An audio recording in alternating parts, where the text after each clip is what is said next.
Hindi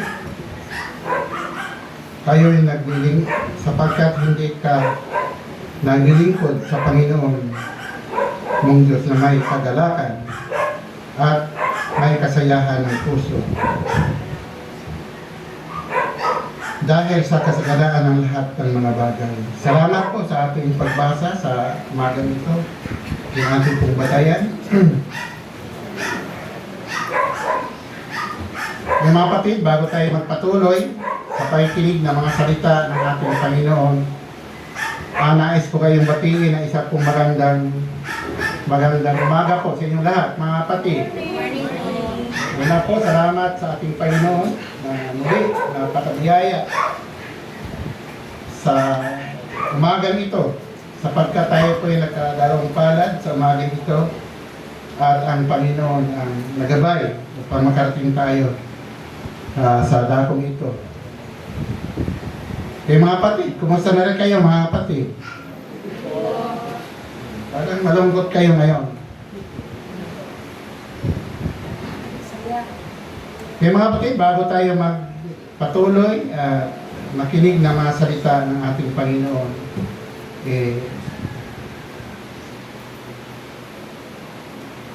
kayo ba'y sa umagang ito, mga kapatid, kayo ba'y masaya sa umagang ito? Amen. Salamat sapagkat tayo po muling ginising tayo ng Panginoon upang patuloy ang buhay na pinakaloob sa bawat isa atin. Sapagkat ang Panginoon nga may hawak ng buhay ng bawat isa atin. Salamat. Ito'y biyaya ng Panginoon na tayo po'y buhay sa harap ng Diyos. Buhay ba kayo mga kapatid? Yes! Umawit ba kayo ganina? Yan. Masarap umawit.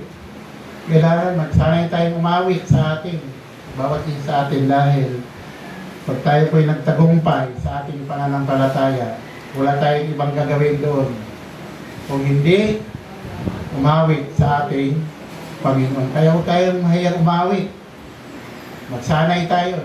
Habang tayo na rito, ito'y pagsasanay para pagdating natin sa kabilang buhay, tayo po'y sanay ng umawit sa ating Panginoon. Ngayon, yaman kayo nakaawit, tayo naman po ay nakikinig ng salita ng ating Panginoon. Kayo ba'y handang makinig, mga kapatid? Pinakamahalagang bagay ito. Mga kailangan tayo makinig sapagkat ito po'y ating pong kailangan. Ito po'y pagkain ng ating uhaw na kaluluwa ng salita ng Diyos. Kaya sinabi ng Panginoon, hindi lang nabubuhay ang isang tao sa tinapay, kung hindi sa mga salitang lumabas sa bibig ng Diyos. Kaya kailangan natin sa umagang ito na kailangan mabusog tayo sa salita ng ating Panginoon. Nakapokus tayo sa bawat isa sa atin, makinig. Huwag tayong ma-distract sa mga bagay na ating pong narinig. Sabi nga sa mga iba-ibang mga pastor na aking napanood, sabi niya, sabihin daw, may katabi ba kayo mga kapatid? May katabi kayo ngayon? Sabi niya, sabihin mo sa katabi mo na huwag mo akong distrakin dahil makinig ako ng salita ng Panginoon. Ibig sabihin, mayroon pa lang? Ha? Mayroon pala. Kung mayroon gano'n, hindi nga maka-focus. Kaya, huwag mong sabihin sa katabi mo. O sabihin mo, huwag mo akong distrakin dahil ako'y makinig, kailangan ako makapokus sa salita ng ating Panginoon. Payag ba kayo mga kapatid? Sana huwag kayong madistract at walang gumugulo sa ating sarili dahil makinig tayo ng salita ng ating Panginoon. Kaya nga sabi, ang nakikinig ng salita ng Diyos ay sa Diyos. Sa Diyos. Nasa Diyos ba kayo, mga kapatid? Tandaan niyo yun. Pag nakinig kayo ngayon, nasa Diyos kayo. Pero pag hindi kayo nakikinig, hindi kayo sa Diyos. Kaya kailangan nating makinig at kunin natin yung mga aral ng Panginoon para mayroon tayong maiuwi mamaya sa ating sarili. Ito po'y laging baon natin sa araw-araw nating buhay bilang isang mga anak ng Diyos. Yung salita ng ating Panginoon. So, ibibigay ko sa inyo yung aking pong batayan. Ang batayan ko doon po sa Deuteronomio 28, talata po ay 47. Yan. Ang sabi diyan, sapagkat hindi ka naglingkod sa Panginoon mong Diyos na may kagalakan at may kasayahan ng puso. So, kailangan pala, sabi ng ating Panginoon, maglingkod tayo na mayroong kagalakan at kasayahan ng ating puso. Ngayon, bibigay natin yung pamagat, kagalakan. Yan. Tema, maglingkod na may kasayahan sa ating Panginoon. So, ngayon mga kapatid, na ating pong pakinggan ang mga salita ng ating Panginoon. Ang sabi ng ating Panginoon, maglilingkod daw tayong mayroong kagalakan sa ating puso. Kayo ba'y magalak sa umagang ito? Kayo ba'y masaya? Pag kayo masaya, doon po yung kagalakan. Kung kayo nagalak, na doon po yung kasayahan ng ating puso. Yun po sabi ng ating Panginoon na maglingkod daw tayo na mayroong kasayahan sa ating puso.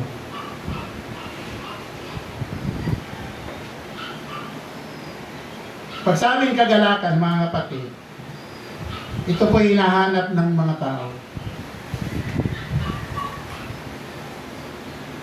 Gusto ng tao laging masaya. Tama ba, mga kapatid? May bisita pala tayo. Mother ni Sister Belen. Magandang umaga po sa inyo. Buti po kayo nakadalo po. Welcome po kayo dito. At salamat. Nakadalo kayo at mapakinig kayo ng salita ng ating Panginoon. Mapalad kayo sa umaga ito.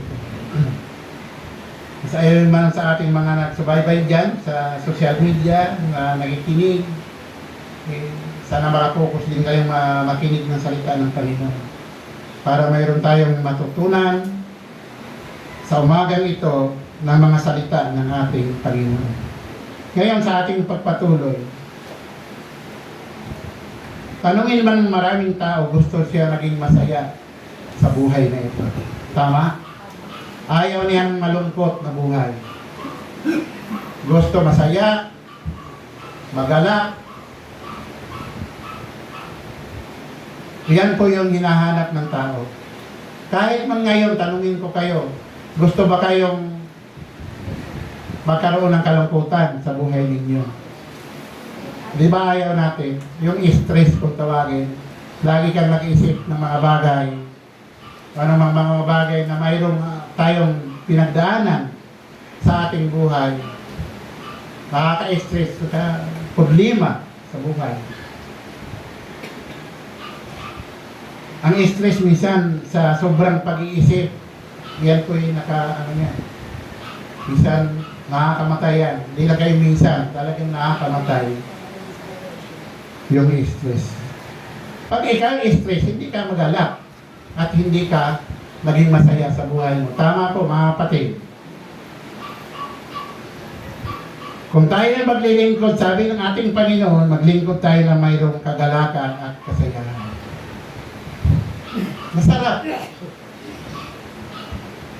Sa piling ng ating Panginoon, na mayroong tayong kasayahan sa harap ng Diyos. Amen? mayroon tayong kagalakan sa ating mga puso. Sapagkat sinabi ng ating pong binasang batayan, sapagkat hindi ka naglingkod sa Panginoon na mayroon parang hindi naglilingkod na hindi masaya. Yun lang muna natin kunin itong sa ibabaw ang sabi. Sapagkat hindi ka naglingkod sa Panginoon na masaya at may galak sa ating sarili. Subalit, di natin hawak ang iyong kalooban, mga kapatid. Pero sinabi po ng Panginoon, hindi ka naglingkod. Sana sa umaga nito, masumpungan tayo sa Panginoon nga naglingkod tayong totoong masaya sa ating mga sarili at may kagalakan sa ating buhay na ito. Subalit ang Diyos ang makakatingin at nakasayasat sa ating mga puso. Pero sinabi na dapat maglingkod tayo na may kasayahan. Ngayon, pag sabing kasayahan at kagalakan, masarap po yan sa pakiramdam. Kahit maglakad ka, masaya ka. Lahat ng bagay, masaya ka. Lalo na kung bago kang sweldo, masaya ka. Bago kang, may hawak kang counting pera. Kung marami kang mga utang-utang, mga pagbayaran ng mga malungkot ka naman dahil mamaya wala na naman yung pera, malungkot ka naman. Ganun ang buhay natin dito mga kapatid. Pag hawak mo, magalak ka mamaya, malungkot ka naman. Yung ang ating buhay. Kaya walang permanenteng sinasabi na naging masaya ang tao at paano ka naging masaya sa ating sarili sa buhay nito? Gusto natin magiging magalak at masaya ang bawat isa atin. Dahil yun po yung kailangan ng buhay natin. Kung marami man tayong pinagdaanan sa buhay na ito, kasama talaga yung mga kapatid. Kaya natin ito tinatalakay, kaya natin pag-aralan ito para mabalansin natin yung bilang isang tao o bilang isang mananampalataya sa lingkod ng Panginoon para natin yung ating sarili. Balansin natin kung paano natin ilakad ang mga bagay na dumarating sa bawat isa. Hindi lahat ng tao o hindi lahat sa buhay ng isang tao naging masaya ka palagi. Tama? Sapagkat sinabi po sa Kayho 5, talata po ay 7, ang sabi dyan,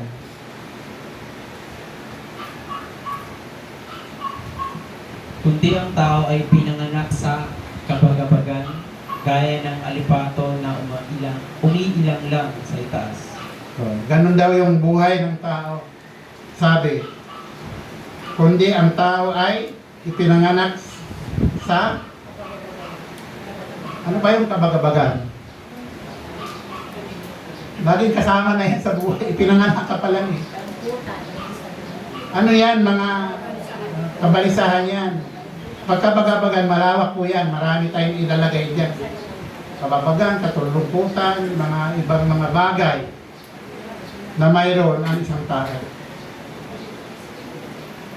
Pero sinabi, kundi ang tao na ipinanganak may kabagabagan sa gaya ng alipato na umiilang sa itaas, sabi. Ganon po yung buhay ng tao.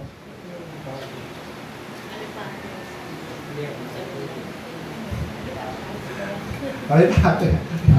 Parang may ipo ka yun. Na biglang yung alipato at yung kabagabaga ng isang tao. Kung tayo tatanungin, sabihin natin, gusto ko lagi lang tayo masaya sa ating buhay. Pero pinanganak tayo na ganun po ang mangyayari sa bawat isa sa atin. Maraming mga karakter sa Biblia na mga lingkod ng ating Panginoon na di natin pwedeng sabihin naglingkod tayo sa Panginoon, sana wala nang dumating sa atin na mga bagay na mga suliranin, mga problema o kalungkutan man sa ating buhay. Ang mga lingkod ng Panginoon nakaranas sa lahat ng mga bagay na ito, mga kapatid.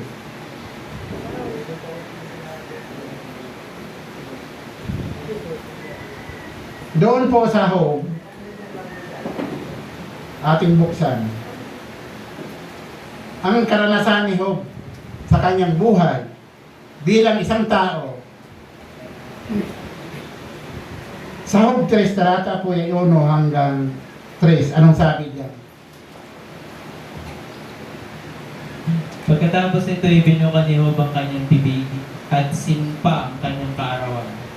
At si Job ay sumagot at nagsabi, maparang nawa ang kaarawan ng kapanganakan sa akin at ang gabi na nagsabi, may lalaking ipinaglihim. Okay, salamat Kuya Kan. Itong sinabi ni Job sa kanyang buhay, sinabi ni Job, magalak ba siya ito o masaya at may kagalakan at may kasayahan ba siya? Si Job? Anong kanyang nangyari sa buhay niya? Malungkot? May kalungkutan eh. Hindi mo pwede may kasayahan po yan. Sinasabi. Yung pangyayari po sa kanya. Sa bawat isa sa atin,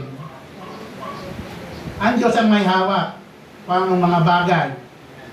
Kung mayroon man tayong maranasan ng mga bagay na ayaw natin sa bawat isa sa atin.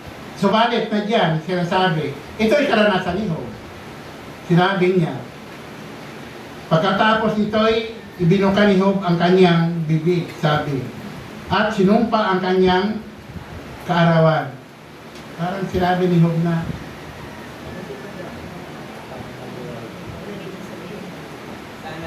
at si Job ay sumagot at sinabi, maparam nawa ang aking ang kanyang kaarawan. Sinabi ni Job, sana wala ng mga araw yung kaarawan. Kayo ba may mga kaarawan pa? Di ba? Yung pagdagdag ng mga taon ng buhay natin, may mga birthday. Sino may mga birthday ng mahal dyan? Ha?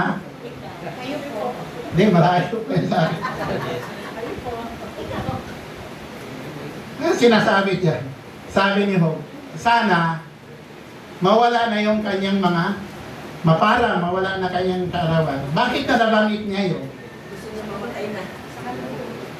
Dahil po sa kanyang karanasan bilang isang tao. Bilang isang taong nabuhay sa mundong ibabaw na ito, dumating sa kanya na mga maraming pangyayari sa kanyang buhay. Kaya nabanggit niya yon, ang sabi niya, maparang nawa ang aking kaarawan at sa akin at ang gabi nagsabi, maparang nawa ang kanyang kaarawan, mawala na sana. Sa maling salita, dito mga kapatid, mawala na siya sa buhay na ito. Yun yung kanyang sinabi. Sana mawala na ako sa buhay na ito. Sa sobrang problema, sa sobrang stress. Kayo ba nakapagsabi ng ganun? Sana.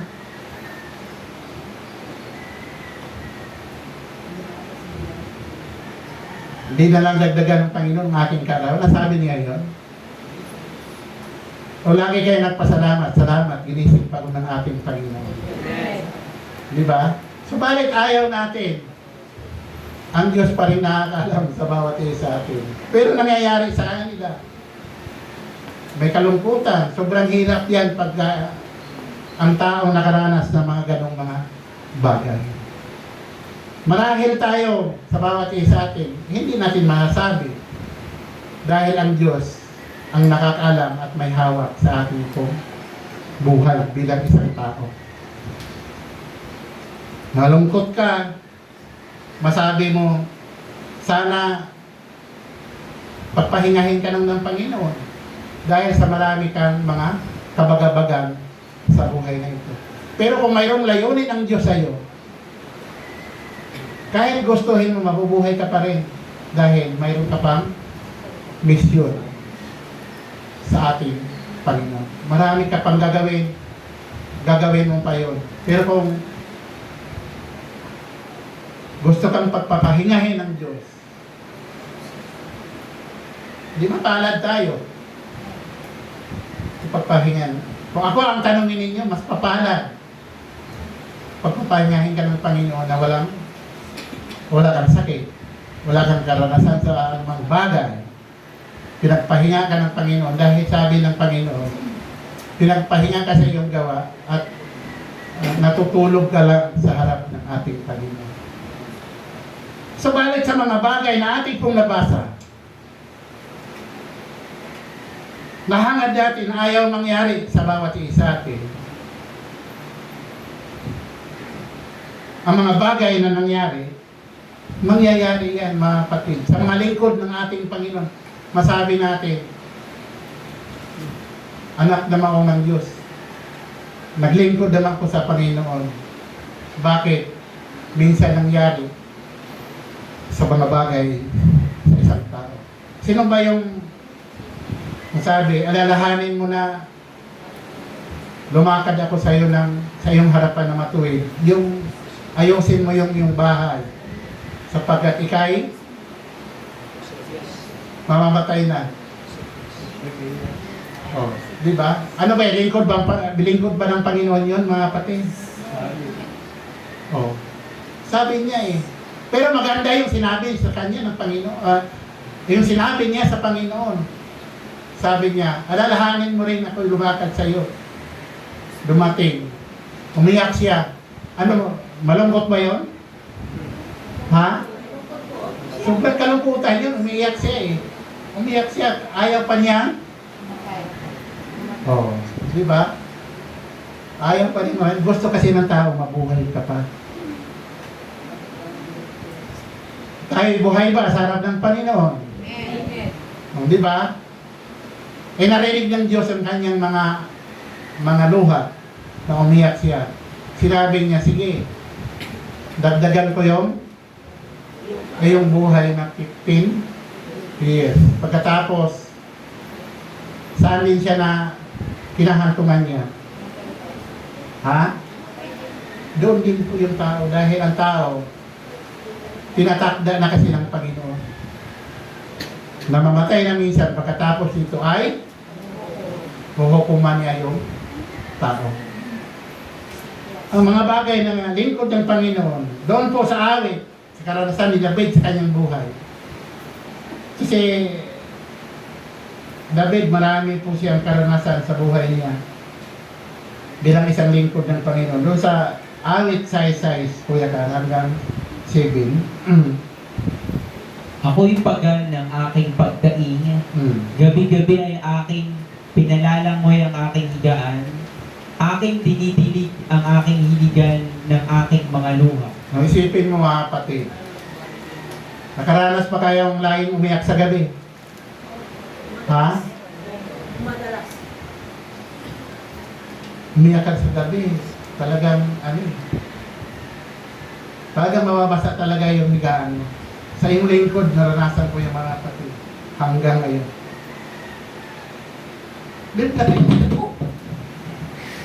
Biblically speaking, nangyayari talaga kahit sabihin mo na lingkod ka ng Panginoon, nangyayari sa buhay ng bawat isa. Sana wag, iba-iba naman tayong ng karanasan sa buhay. Pero itong mga lingkod na ito, yung sinasabi, dahil daw niya diniligan yung kanyang higaan ng mga luha. So, lagi siyang umiiyak sa kanyang buhay. Sige. Ang aking mga mata ay nangabubugto dahil sa kapanglawan. Tumatanda ako dahil sa aking lahat na kaaway. Di ba? Nakakaaway. Ang dami mong ang dami mong dala-dala. Dahil yung mga dalahin, mga kaaway. Kasi pa mga din kaaway. Kayo ba'y may kaaway, mga kapatid? Marami. Ito, marami po itong mga mga buhay sa bawat isa atin. Ito kay David, nangyari sa kanya. Sa atin, hindi lang po kaaway kung kaaway mo lang sa bayan mo, asawa mo, anak mo. Marami po yung mga bagay na karanasan natin sa buhay na ito. Pero ito na naranasan ni David na umiyak siya sa gabi. Si David ba ay lingkod ng Diyos? Tayo ba ay lingkod ng Panginoon? Oh. Kaya, atin itong pinag-aralan ng mga bagay na ito para makapag-adjust ang bawat isa atin paano mang mangyari sa ating buhay. Kahit lingkod tayo ng Panginoon, mamaya, nadyan naman yung mga salita ng Diyos na ating pong mga mababasa mamaya. Na mga bagay na nangyayari sa atin na hindi natin pwedeng sana maglingkod na lang tayo eh. Masaya. Sinasabi ng ating Panginoon. Ano ba yung batayan natin? Maglingkod na may kagalakan at may dapat lagi na lang ganun eh. Gusto ba lagi ganun mga kapatid? Kayo? Di ba?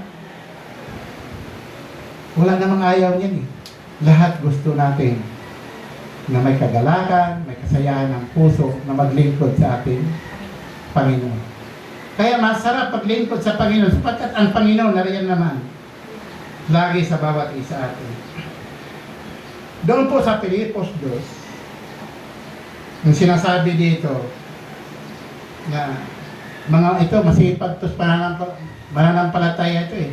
Ito'y kasama ni Apostol Pablo noong mga panahon na nagkasakit siya sa paglilingkod. Tingnan na natin sa Pilipos 2. Ito maganda yung kanyang pagkakasakit eh. Talagang naglingkod siya na may kasayahan sa Panginoon. Subalit dumating yung mga bagay sa kanyang sarili na ito'y po nangyayari sa kanya ng mga panahon na naglingkod siya. Pilipos 2:26 ating tingnan hanggang 27 sabi. Yamang siya'y nananabik sa inyong lahat at totoong siya'y namanglaw sapagkat inyong nabalitaan na siya'y may sakit. Katotohanan ngang nagkasakit siya na malapit na sa kamatayan, ngunit kinahabagan siya ng Diyos at hindi lamang siya, kundi pati ako, upang ako'y huwag magkaroon ng saping-saping kalumpayan. Oh, di ba? Sino ba yung lingkod na yan? Na masipag na maglilingkod sa ating Panginoon.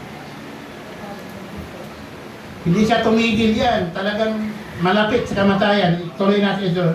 Talo natin sa 30 para makuha natin yung tuloy natin 30. Sapagkat dahil sa pagpapagal kay Kristo ay nalapit siya sa kamatayan na sa panganib ang kanyang buhay upang punan ang kakulangan sa inyong paglilingkod sa akin. Hindi ba?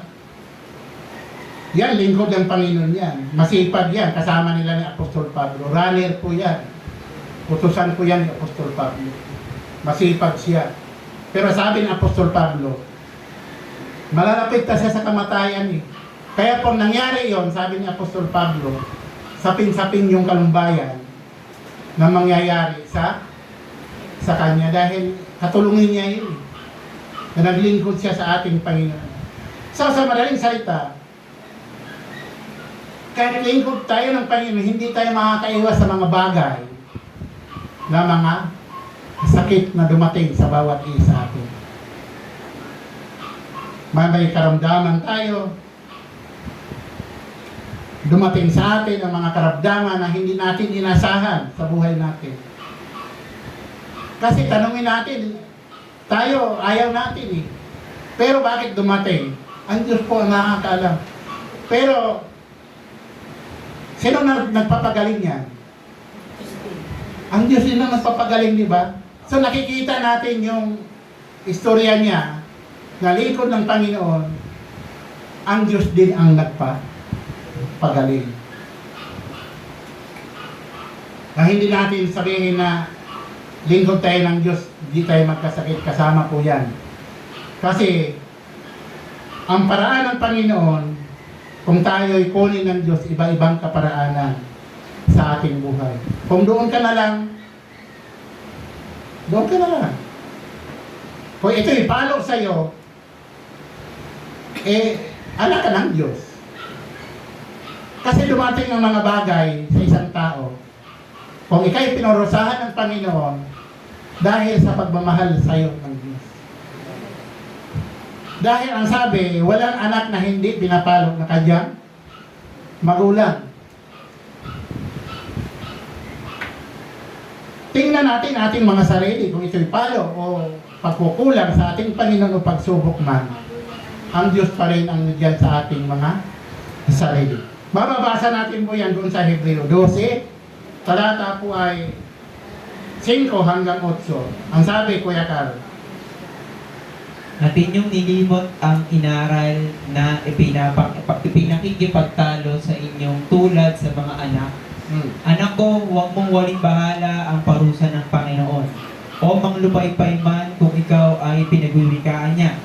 Sapagkat pinarurusahan ng Panginoon ang kanyang iniibig at hinahampas ang bawat tinatanggap na anak. Na dahil sa ito'y parusa, kayo'y nagtiis, inaari kayo ng Diyos na tulad sa mga anak. Sapagkat alin ngang anak ang hindi pinarurusahan ng kanyang ama. Datapwat kung kayo hindi pinarurusahan, na pawang naranasan ng lahat, kung gayo'y mga anak sa ligaw kayo, at hindi tunay na anak. di ba mga kapatid? Kung ito'y parusa sa atin, pagtitiis sa bawat isa atin, na doon pa rin yung pagmamahal sa ating Panginoon. Amen? Amen. Maaari lahat ng bagay dumating sa atin. Ito'y palo o pagsubok man, ang Diyos pa rin ang lahat ang nagbibigay nito. Pero kung ikaw ay tumanggap ng palo, bilang isang anak, di mapalad ka. Amen? Amen. Dahil pinarusahan ka ng Diyos, hindi ka para patayin. Ang sabi. Kung hindi, para ikaw ay mayroon kang matutunan. Tingnan mo lang yung sarili mo o natin. Kung ito'y palo, kung mayroon tayong pagkukulang sa ating Panginoon, mapalad pa rin tayo dahil siya ang gumabay at tumanggap tayo ng parusa o palo dahil anak tayo ng ating Panginoon. Amen? Ngayon, sa kabila ng mga bagay na ating pong naranasan bilang isang tao o isang mananampalataya sa harap ng Diyos, dumating man ang mga bagay na ito sa bawat isa atin na hindi natin ginusto, hindi natin hinangad sa bawat isa, mga problema sa buhay, mga suliranin ng bawat isa atin na halos hindi ka makakatakas sa mga bagay na dumarating sa bawat isa atin. Harapin po natin ito sa harap ng ating Panginoon. Sapagkat ang Diyos na diyan palagi sa bawat isa. Tandaan natin kung ano mang mga karanasan sa buhay bilang isang mananampalataya. Ito yung mga bagay na dapat natin tandaan na mga bagay na ito dapat ito'y magpapatibay sa bawat isa atin. Hindi para manglupaypay tayo. Hindi para sumuko ka. Hindi para bumigay ka sa iyong pananampalataya. Hindi para ayaw mo na. Pag dumating kasi ang mga bagay na ito sa bilang isang tao, normal lang bilang isang tao manghina ka. Normal lang isang tao na minsan nawawalan ka ng lakas ng loob. Manghihina ka o man dumating sa bagay na ating pong naranasan sa bawat isa. Kaya nandyan yung pag-iyak, nandyan yung kalungkutan, Padyan ang lahat ng mga bagay. Alam po lahat ng Diyos yan. Gabi-gabi nakatingin sa iyo ng Panginoon. Ano mga bagay na ating pong nararasan bilang isang mananampalataya. Huwag ka lang sumuko. Dahil ang Panginoon, diyan siya palagi nagbigay sa atin ng pag-asa, magbigay sa atin ng lakas ng loob para magpatuloy sa ating pananampalataya. Doon sa awit 103, talata po ay 5.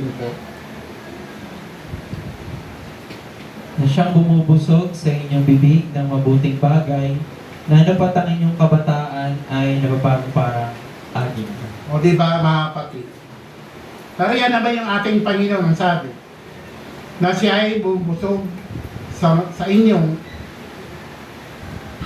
bibig ng mabuting bagay, na anupat ang inyong kabataan ay sabi, nababagong parang agila. Na doon yung kabataan. Pag sabi kabataan, ano yung, doon yung lakas. Ang agila, di lang napapagod.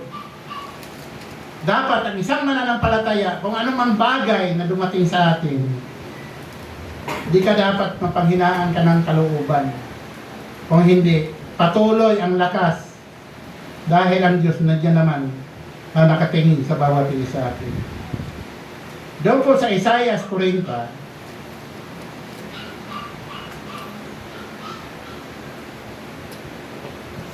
talata po ay 31, ang sabi dyan. Magandang talata yan, ngunit, Ngunit silang nangaghihintay sa Panginoon ay mga babagong lakas. Sila'y pailang lang na may mga pakpak na parang mga agila. Sila'y magsisitakbo at hindi mga papagod. Sila'y magsisilakad at hindi mga ngihina. hindi ba mga kapatid ito?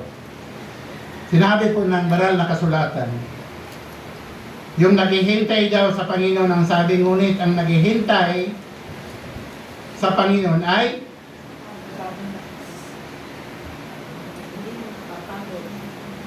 sabi dito, nagbabagong lakas. Malakas. Sabi. Sila'y papailang lang sa may mga pakpak na parang agila nga. Sila'y nagsisitakbo at hindi napapagod. Sila'y at hindi nanghihina.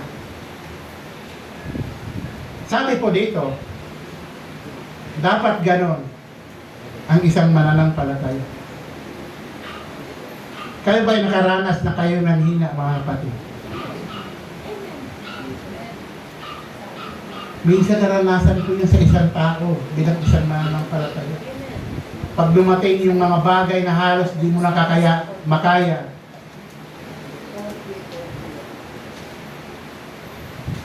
na dumating sa bawat isa sa atin, dati nating tatandaan itong talatang ito. Dapat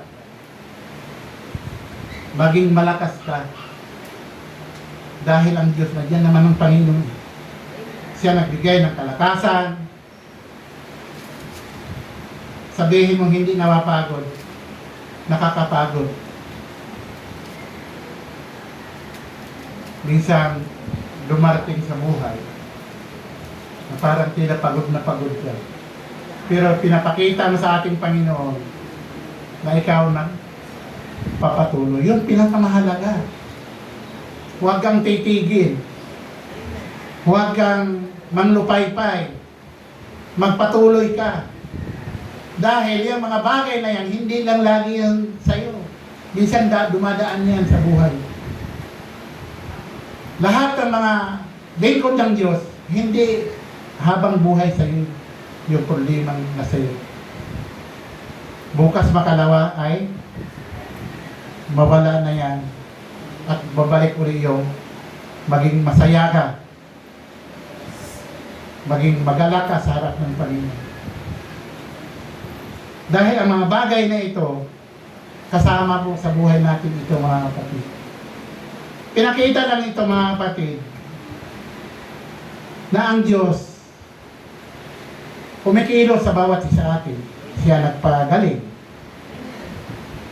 Siya nagbibigay ng kalakasan sa bawat isa atin.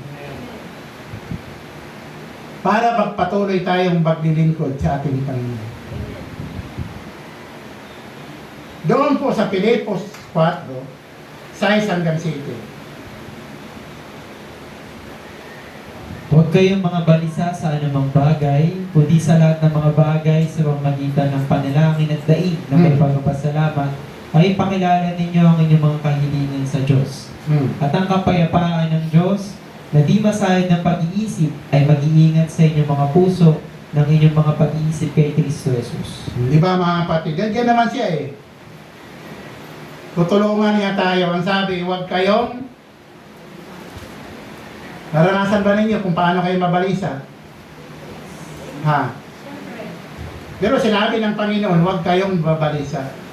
Pero nakikita ng bawat isa minsan yung kabalisahan. Bilang isang tao, balisa po yan.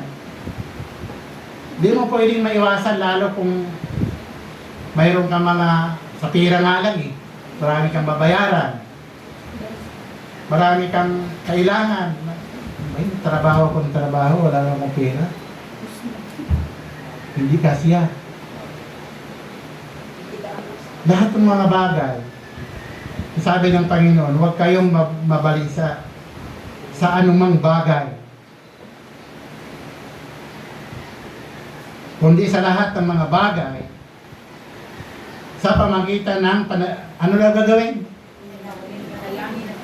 Di manalangin ka.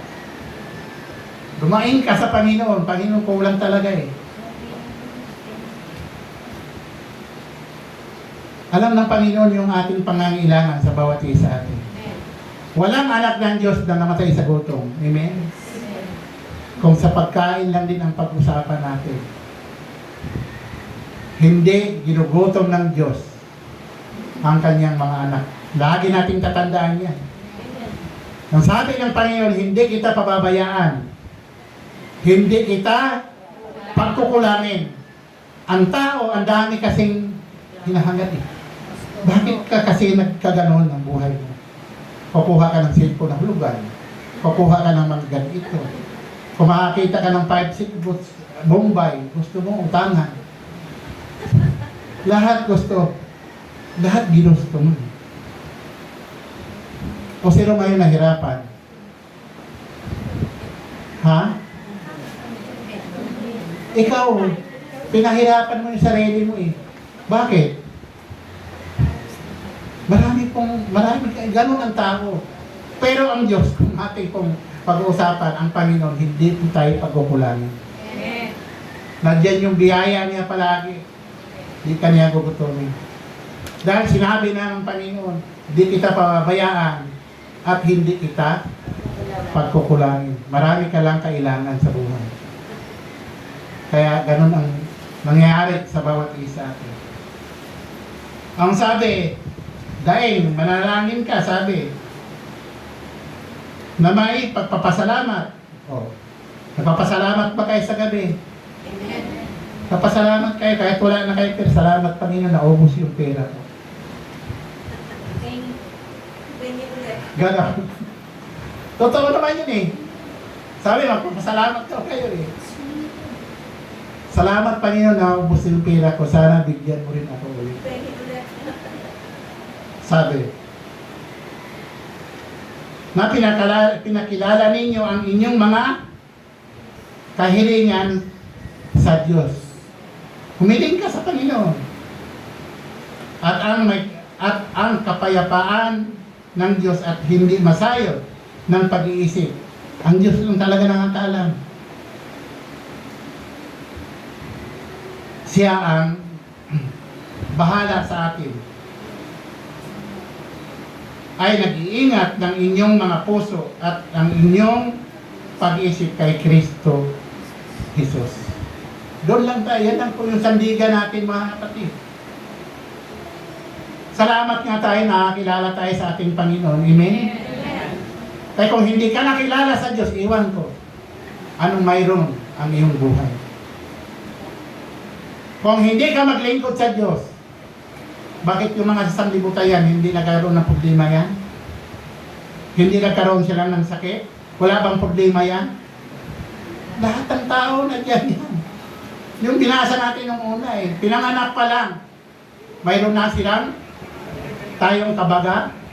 Bagan walang makakatakas dyan dahil sinabi ng Diyos yan. Tayo lang naging mapalad sa harap ng Panginoon dahil nagtiwala tayong may Diyos sa ating mga sarili.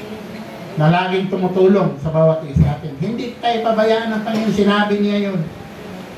Hindi tayo niya pagkukulangin. Doon sa Juan 14, talata po ay 27.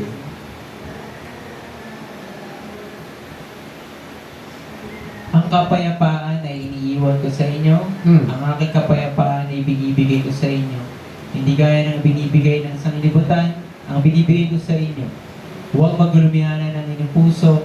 Hindi matakot na. O di ba? Napakaganda ng sinabi ng Panginoon. Ang sabi, ang kapayapaan ibinigay daw sa atin. Kayo ba'y may payapa? Ang mananampalataya dapat payapa.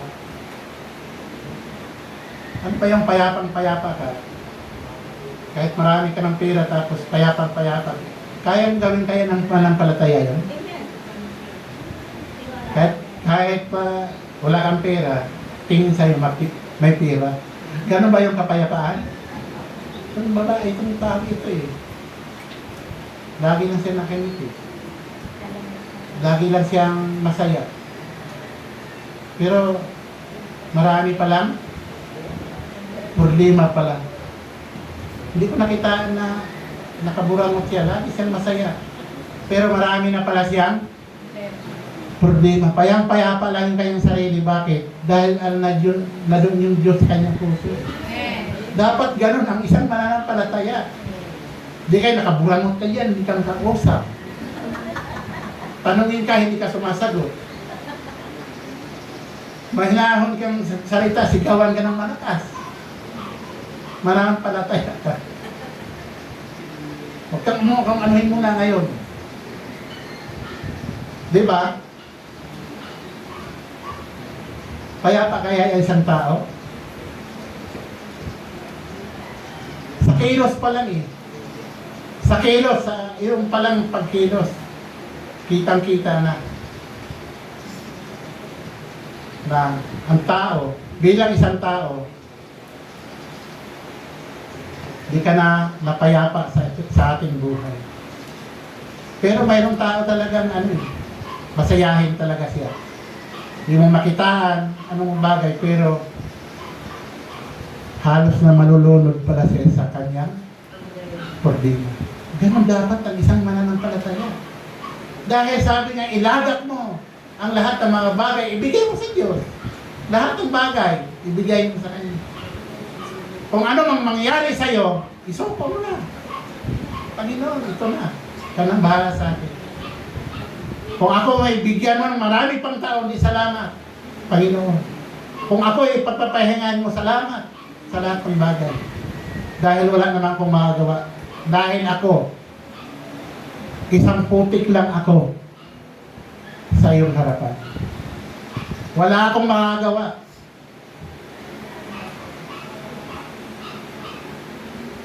Putik lang ako sa iyong harapan. Wala akong magagawa. Kung hindi ikaw ang may hawak sa lahat ng mga bagay.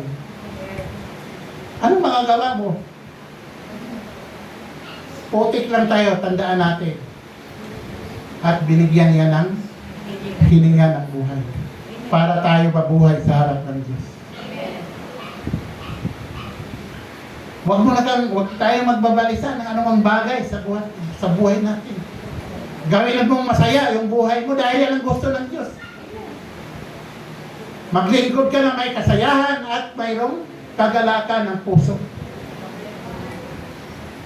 Habang mayroon ka pang hininga. Pag ikay namatay na, hindi ka na sabi, paano maramdaman yung masaya? Ipatay ka na. Natutulog ka na. Habang buhay ka, ipakita ng bawat isa atin na tayo isang mananampalataya sa harap ng ating Panginoon. Amen? Amen.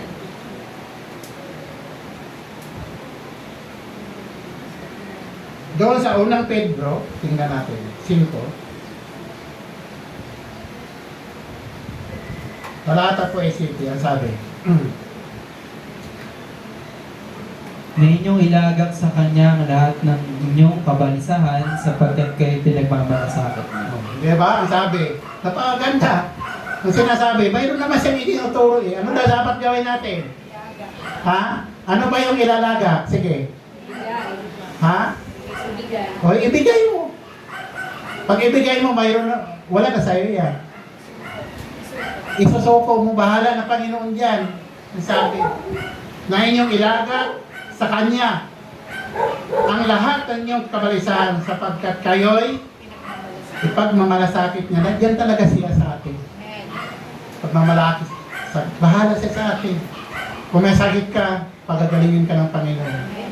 Kung ito'y naging daan para pagpahingan ka, tanggapin mo sa harap ng Diyos. Bigay mo lahat ang mga bagay. Ilagak natin sa harap ng ating Panginoon. Doon po sa awit 16.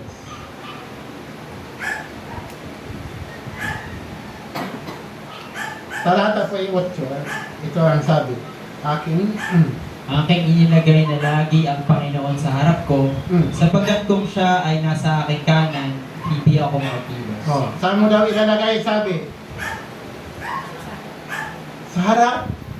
Huwag mong ilagay sa likod, sabi. Aking ilalagay palagi ang siya laging nangunguna sa bawat isa atin.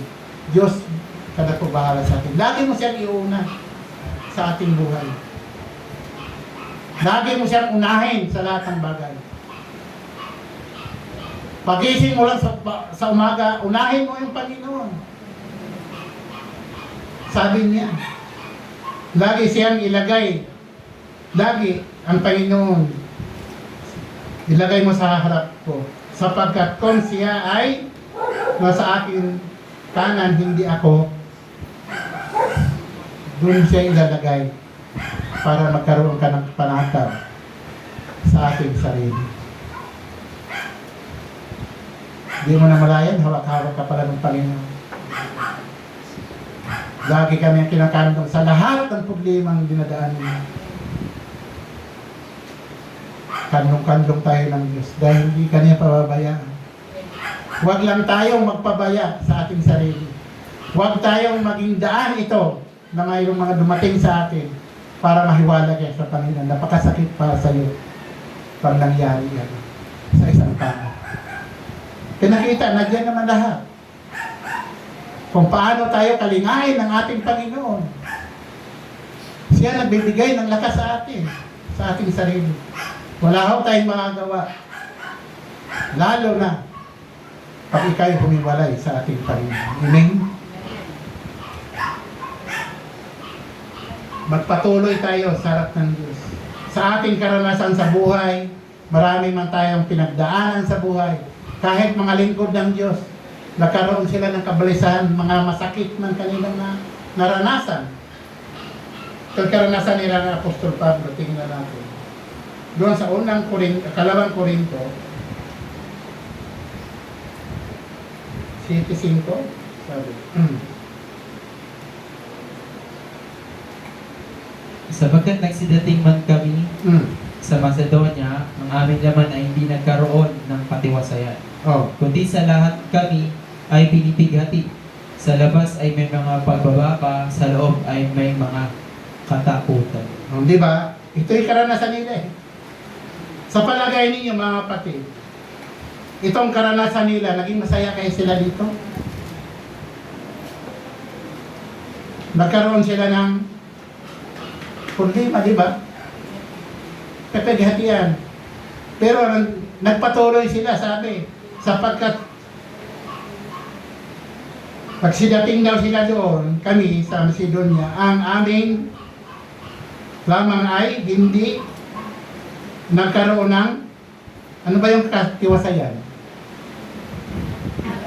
Hindi na panata. Ha? Hindi panata.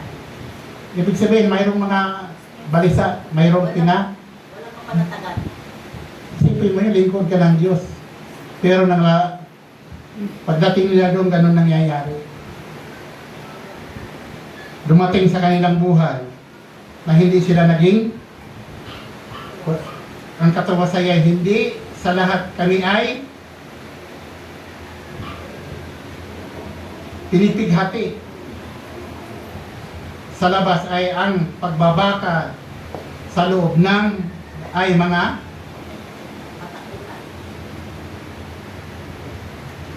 ito, iba-ibang karanasan ng bawat isa atin mga kapatid. Mayroon tayong na kinatakutan sa ating buhay. Dumating. Yung pagpa-check up nga lang natin eh.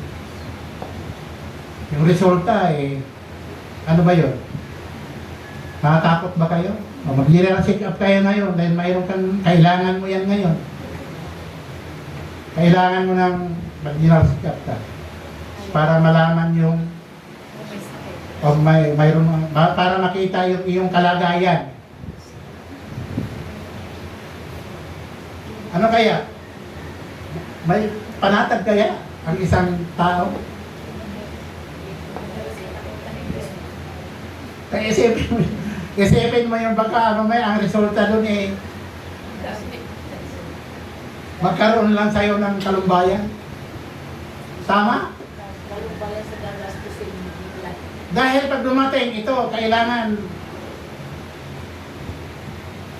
Kaya sabi, nagbibiro nga kay Miss Kaya eh. Gusto mong madali ang buhay mo, magpa-check up ka na general check up.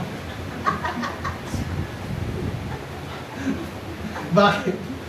Doon malalaman mo natin sakit mo. Kaya magpa-check up ka para kumagal yung buhay mo. Yung pala, para madali yung buhay mo. Dahil lahat ng sakit, nalalaman na ito. May sakit na ganito, ganyan, lahat. Lahat, kinarga na lahat. Sino hindi makapabalisa dyan? Kaya minsan sa atin, dumating yung bagay na hindi mo inasahan yung katatakutan ng bawat isa. Ako yung naging paraan ng Panginoon. Ngayon pa lang ito. Bilang isang mananampalataya, ngayon tanggapin mo na. Kung anong magiging mangyari sa'yo, huwag mo kang maging dahilan. Baka mabatay ako. Yes! Totoo yun. Mamatay tayong lahat talaga eh. Pero sabihin mo, pag-check up ako, malalaman, dahil pa ng sakit. Ngayon, iiyak ka na ngayon. Magbibilin ka na ngayon, ha? Na kung mamamatay na siguro. Yung ano, dami na sinasabi. Kasi balisa ka na eh. Pero, ang Diyos pa rin may hawak ang lahat ng bagay. Dagdagan pa rin ng Panginoon yung ating buhay dahil gagamitin pa tayo ng Diyos. Amen? Kaya huwag tayo mabalisa. Magpa-check up ka. Yan ang kaparaanan. Yan nga, kaya nga may mga doktor. Sino may nagbigay ng kanilang katalinuhan? Karunungan, sino nagbigay niya? Panginoon, kasi ang Panginoon hindi na para sa bumabae. Di kagaya ng dati na aktual mismo siya nagagamot sa iyo. Ngayon hindi, mga paraan na ang Diyos hindi nagkukulang sa tao.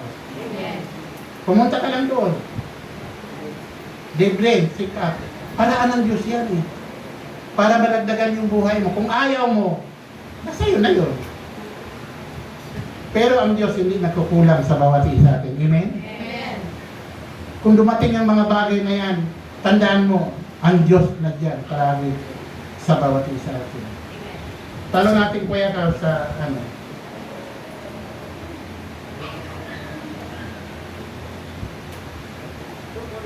Sa 16, tanong na nga natin doon.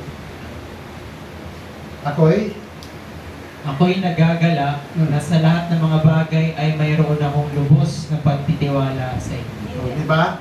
Pagtitiwala ka lang talaga eh. Kaya sabi, ako'y nagagalak. Kayo ba magalak, mga kapatid?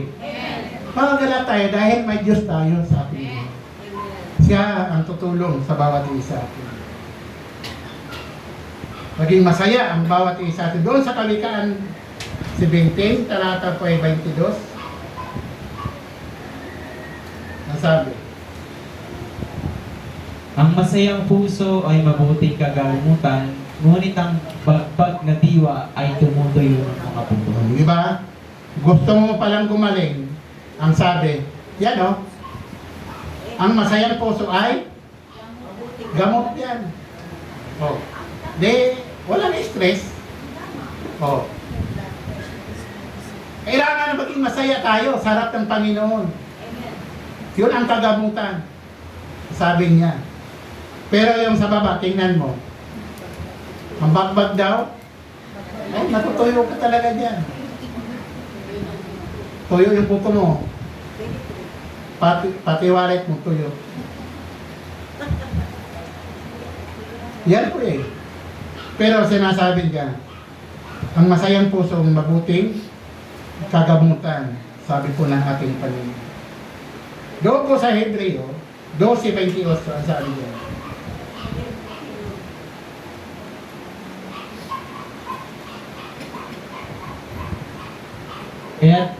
Kaya't pagkatanggap ng isang pari ang hindi magagalaw, ay magkaroon tayo ng biyayang sa pamamagitan nito ay makapaghahandog tayong may paggalang at katakutan ng paglilingkod na nakalulugod sa Diyos. Dito mga kapatid, ang sabi niya, kaya sa pagtanggap ng isang kaharian na hindi ka daw, ano ba yung kaharian? Alam ba na natin to? Kaharian. Nasa kaharian daw tayo. Ang kaharian, ito yung iglesia ng Panginoon. Na dito tayo sa iglesia ng Diyos, na siya ang mag-iingat sa bawat isa atin. Na kaya sa pagtanggap ng isang kaharian, hindi daw tayo magagalaw, ay magkaroon man tayo ng biyaya. Ito po yung dito tayo nilagay ng Panginoon. Magkaroon ka ng kapayapaan, magkaroon ka ng katiwasayan sa bawat isa atin. Dahil ang Diyos na ang nangalaga sa bawat isa atin. Amen? Na dito pa na napakapalad ng bawat isa atin, mga kapatid. Dito tayo nilagay. Kung ano man dumating sa atin, ang Diyos ang nakaalam sa lahat ng mga bagay. Ang sinabi doon sa unang Tesalonica 5:16, lagi daw kayong magagalak. Sabi. Mga galak kayong lagi. Oh, di ba? Napaka-exit. Pero ang sabi, lagi daw tayong magagalak. Dahil may Diyos tayo sa ating puso. Amen? Yeah. Yan. Bago ako matapos mga kapatid, ang sinasabi, lagi daw tayo magagalak. At sinabi ni Apostol Pablo, sa mga bagay na natin, sa ating bilang isang manampalataya, dapat mayroon tayong natutunan. Tingnan natin nga yung Pilipos 14 ang sabi.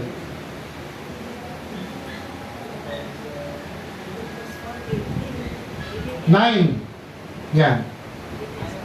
Philippians 4:19. Ang mga bagay na inyong natutuhan at tinanggap at narinig at nakita sa akin.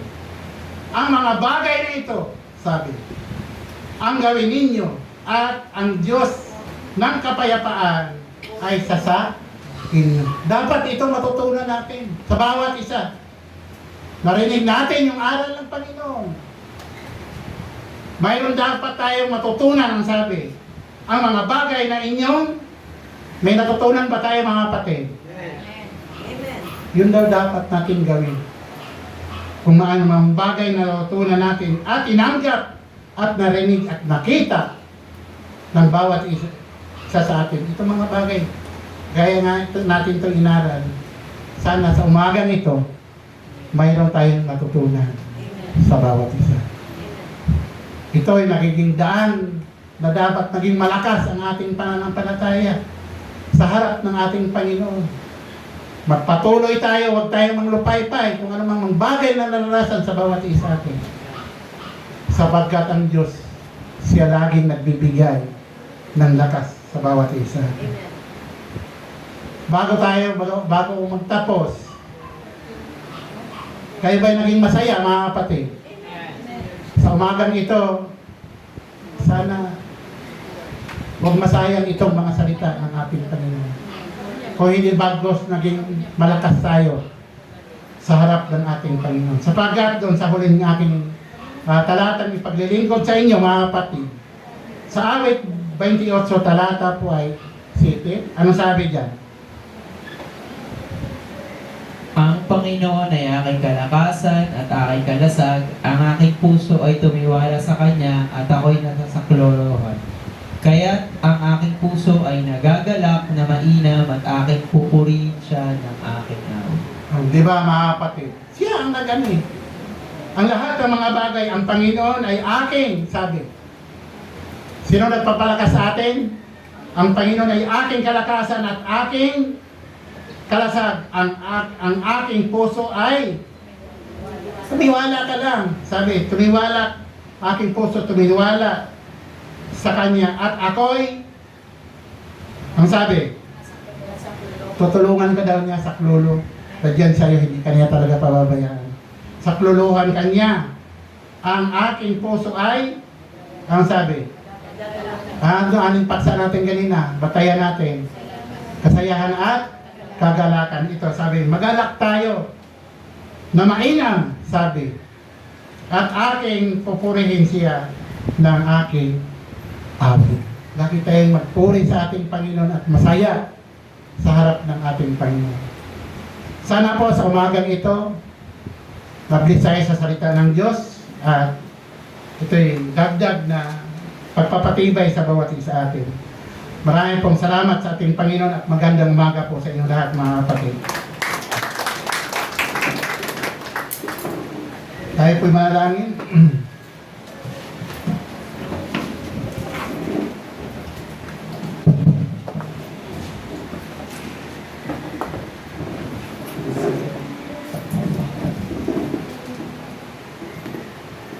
Panginoon Diyos na ikaw po ang makapangyarihan sa lahat. Diyos, maraming pong salamat sa umaga nito. Salamat na ikaw po ang gumabay sa bawat isa amin upang patuloy na makinig kami ng iyong mga dakilang salita. Salamat, Panginoon, sa mga salita namin narinig na ito'y naging katibayan sa bawat isa amin. Sa mga kabagabagaban dumating sa amin, Panginoon, nagtitiwala kami. Nariyan ka palagi sa bawat isa. Sa aming kalungkutan, sa aming pagluha ng aming mga mata. Kung ano ang mga bagay na amin pong nakaranasan sa buhay na ito, O Diyos. Alam namin, nariyan ka, Panginoon, upang tulungan kami. Lagi kami tulungan, Panginoon, sa anumang bagay at palakasin kami sa aming pong pananampalataya. Ang mga salita mo, Diyos, na ba ito'y nagpapatibay sa bawat isa amin. At ito ang alakaran ng bawat isa amin kung paano kami mamuhay sa magulong sanlibutan ito. Ikaw palagi, Panginoon, ang mag-iingat sa bawat isa amin. Naniwala kaming lubos o Diyos. Kung nagkasakit man ang bawat isa amin, nariyan, Panginoon, ang iyong mahabang kamay upang pagalingin ang bawat isa amin. Kung anong mga bagay na iba-ibang kalungkutan na lumating sa amin, nariyan ka, O Diyos, na hindi mo kami pababayaan. Ang kagalakan, Panginoon, lagi mo ibigay sa bawat isa amin upang makapaglingkod kami na may kasayahan sa aming mga puso sa iyong banal na harapan. Naniwala kami sa anumang bagay na hindi mo kami pababayaan at hindi mo kami pagkukulangan. Salamat sa mga salitang ito, O Diyos, na aming pong napag-aralan. Alam namin na ikaw po ang nagbigay nito, ang mga aralin ito upang tumibay ang bawat isa amin at maging kalusugan ng aming pong pananampalataya. Maraming pong salamat. Ito po ay aming sama-samang dalangin sa aming Diyos na mga pangyarihan sa lahat ng aming Panginoon sa Kristo mula pa noon, ngayon, at magpakailan pa man. Amen.